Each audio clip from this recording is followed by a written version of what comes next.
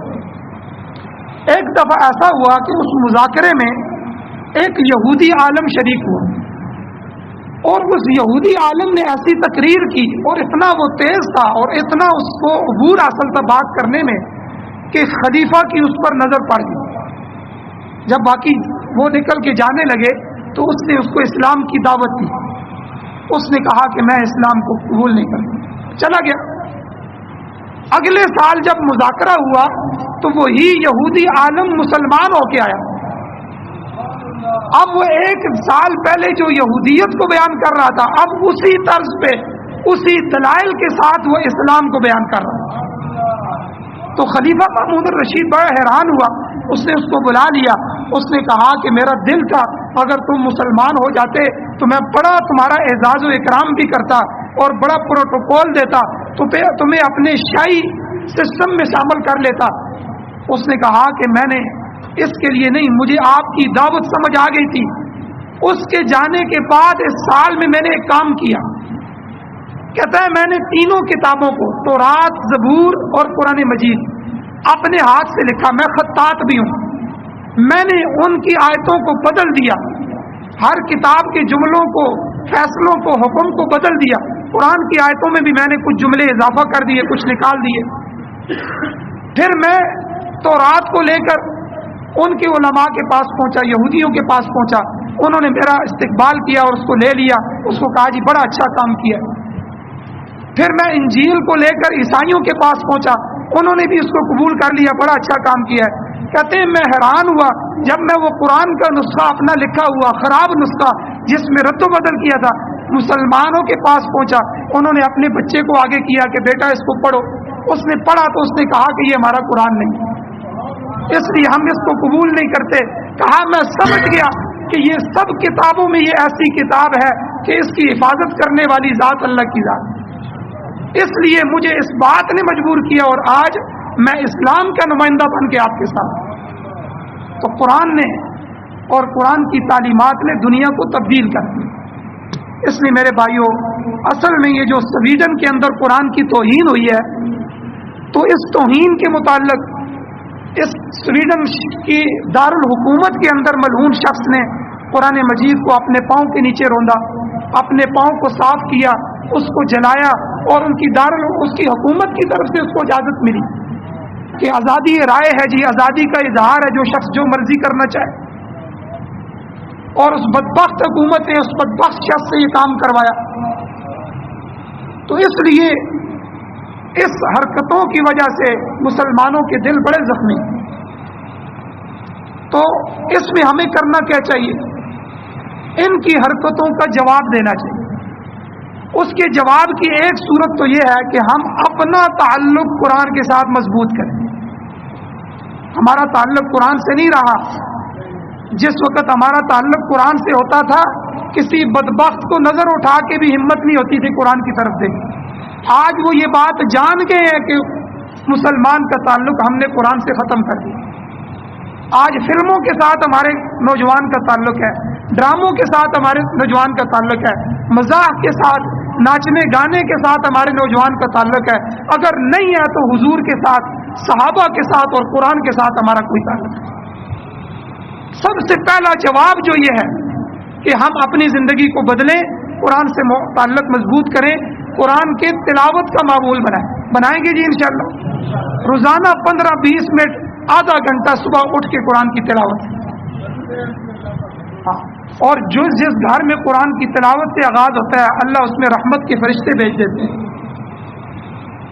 اس لیے قرآن کو سمجھیں، قرآن کے ترجمے کو سمجھیں، قرآن کے معنی اور تفسیر کو سمجھیں، قرآن کے اس پیغام کو خود بھی سمجھیں، دوسروں کو بھی سمجھائیں، اپنی اولادوں کو بھی قرآن کے ساتھ نسبت کریں۔ یہ پہلا جواب ہے ہمارا۔ اور دوسرا جواب یہ ہے کہ ان کی اس مذموم حرکت پر ہر مسلمان اپنے دائرہ اختیار کے اندر احتجاج ریکارڈ کروائے، تاکہ ان کو پتہ چلے کہ ان کی ان حرکتوں کی وجہ سے مسلمانوں کا رد عمل ہے، ہمارے دل زخمی ہیں، اور تاکہ وہ ہمارے اس احتجاج سے آئندہ اگر کوئی ایسی حرکت کرنا چاہے تو 100 بار پہلے سوچنے پہ مجبور ہوئے۔ ہماری حکومتوں کو چاہیے کہ وہ ان کا بائیکاٹ کریں، ان کے سفیر کو اپنے ملک سے نکالیں، ان کی پروڈکٹس پر بین لگائیں، اور اسی طرح یہ ہمارے ان کے لیے احتجاج جو ہے یہ بھی ایک ریکارڈ کی صورت ہے۔